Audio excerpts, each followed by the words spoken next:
சித்திரை 3-4 பாதங்கள், சுவாதி, விசாகம் 1-2-3 பாதங்களே பிறந்த துளாராசி என்பர்களே, இதுவரை உங்கள் ராசிக்கு 5ஆம் இடத்தில் இருந்த சனி பகவான் மார்ச் 29ஆம் தேதிக்கு பிறகு உங்கள் ராசிக்கு 6ஆம் இடத்தில் வருகிறார்.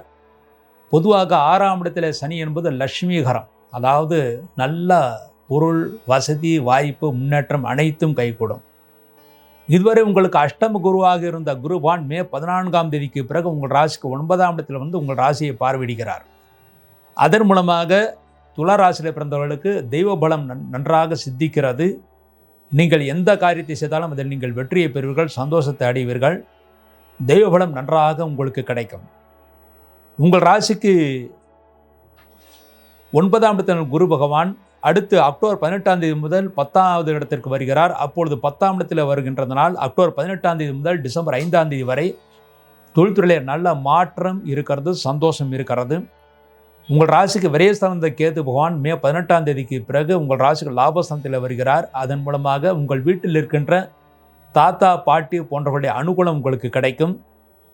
உங்கள் ராசிக்கு 6ஆம் இடத்தில் இருந்த ராகு பகவான் மே 18 முதல் உங்கள் ராசிக்கு 5ஆம் இடத்தில் வருவதும் அதுவும் சிறப்பாகத்தான் இருக்கும், பெரிய தோஷங்கள் ஏற்படுத்தாது.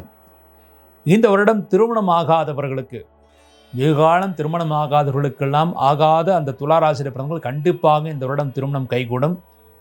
மே 14ஆம் தேதி முதல் அக்டோபர் 18ஆம் தேதிக்கு அதற்குள்ளாக, அதாவது மே 14 முதல் அக்டோபர் 18ஆம் தேதி வரை நல்ல குருபலம் இருக்கிறது. அப்பொழுது திருமணமாகாத இந்த துளாராசியில் பிறந்தவர்கள் கண்டிப்பாக திருமணம் கைகூடும்.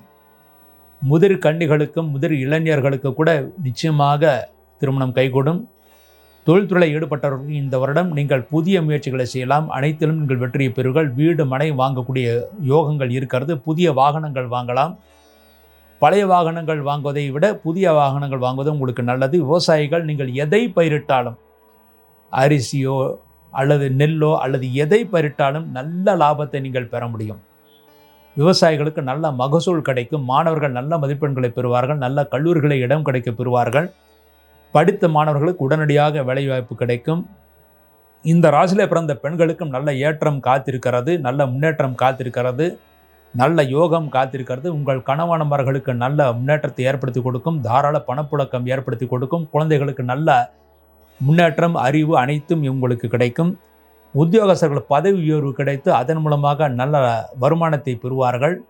பதவி உயர்வு காரணமாக நல்ல ஹைக், அதாவது சம்பளம் நல்ல உயர்வு உங்களுக்கு காத்திருக்கிறது. குழந்தை பாக்கியம் இல்லாதவர்களுக்கு இந்த வருடம் எந்த மருத்துவ உதவி செய்யாமலேயே நிச்சயமாக குழந்தை பாக்கியம் கிடைக்கும்.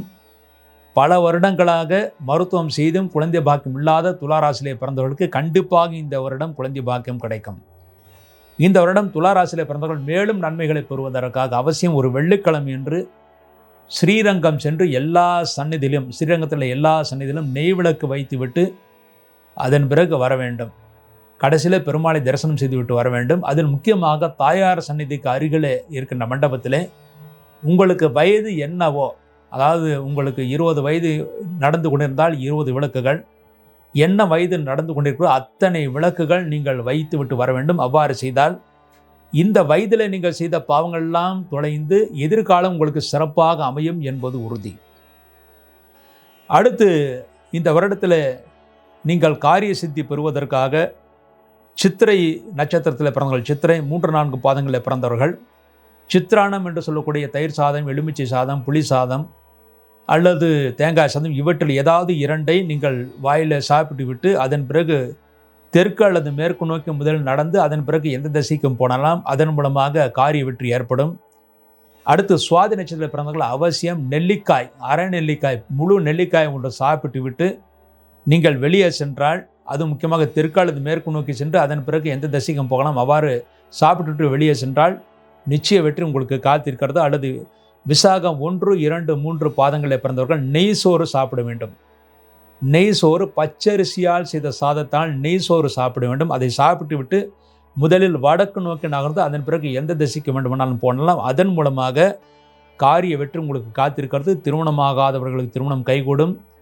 நீங்கள் பண விஷயமாக வெளியே சென்றாலும் அந்த பண விஷயத்தில் பணம் நிச்சயமாக கிடைக்கும். எல்லாவற்றிலும் உங்களுக்கு மேன்மைகளை ஏற்படுத்தி கொடுக்கும் என்பது உறுதி. இந்த பரிகாரங்கள் மூலமாக துளாராசியில் பிறந்தவர்கள் 80% நன்மைகளை பெறுவார்கள் என்பது உறுதி. இந்த வருடம் அதிகமான நன்மைகள் பெறுகின்ற ராசிகளே இந்த துளாராசியும் ஒன்று.